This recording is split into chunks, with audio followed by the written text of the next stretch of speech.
In the shadow of history's darkest hour, extraordinary courage often came from unexpected places. This is the story of Lepa Radic, a 17-year-old girl whose defiance in the face of death would symbolize the resistance of an entire people. Born December 19, 1925 to a family of Bosnian Serbs, Lepa grew up in a politically conscious household. She attended school in Bosanska Krupa, where teachers noted her voracious reading and keen intellect. In April 1941, Nazi Germany invaded Yugoslavia. After just 11 days of fighting, the country surrendered and was dismembered by the Axis powers. Croatia and parts of Bosnia were transformed into the independent state of Croatia, a fascist puppet regime under the Ustaše. The Ustaše implemented one of the most brutal occupation regimes in Nazi-occupied Europe. They openly declared their intention to eliminate the Serbian population through killing, expulsion, or forced conversion to Catholicism. Against this backdrop of terror, resistance movements emerged in the mountains. The communist partisans, led by Josip Broz Tito,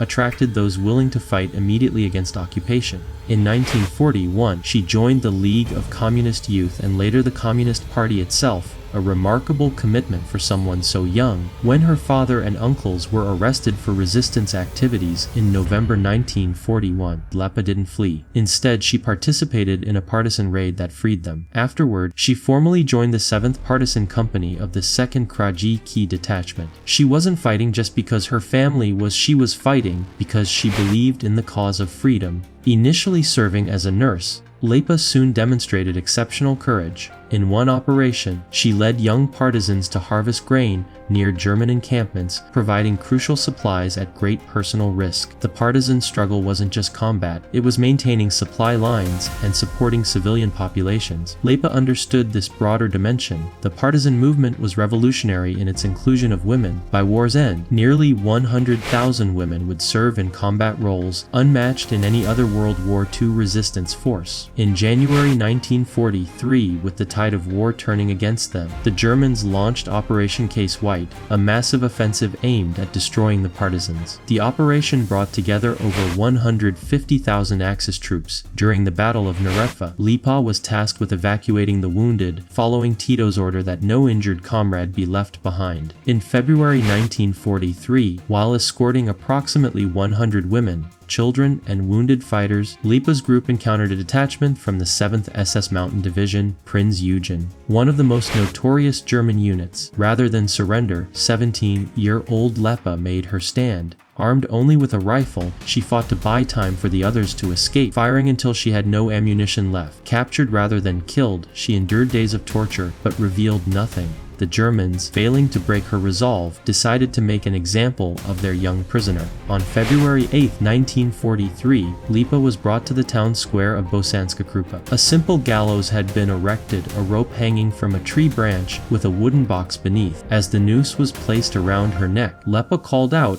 "Long live the Communist Party and the partisans! Fight for your freedom! Do not surrender to the evildoers." The German commander, perhaps impressed by her courage, offered her one final chance: reveal the names of her comrades and she would be spared. Lepa's response was unflinching: "I am not a traitor of my people. Those whom you are asking about will reveal themselves when they have succeeded in wiping out all you evildoers to the last man." The German report noted with grudging respect, "The bandit girls hanging in Bosanska Krupa has shown unprecedented defiance." After the war, Lepa was posthumously awarded the Order of the People's Hero, Yugoslavia's highest recognition for courage. Streets, schools, and organizations were named in her honor. What makes Lepa's story so powerful is that she was not born a hero. She was an ordinary girl in extraordinary times who made a conscious choice to resist. Today, more than 80 years after her death, Lepa Radic's legacy continues to resonate. Her story poses questions that remain relevant.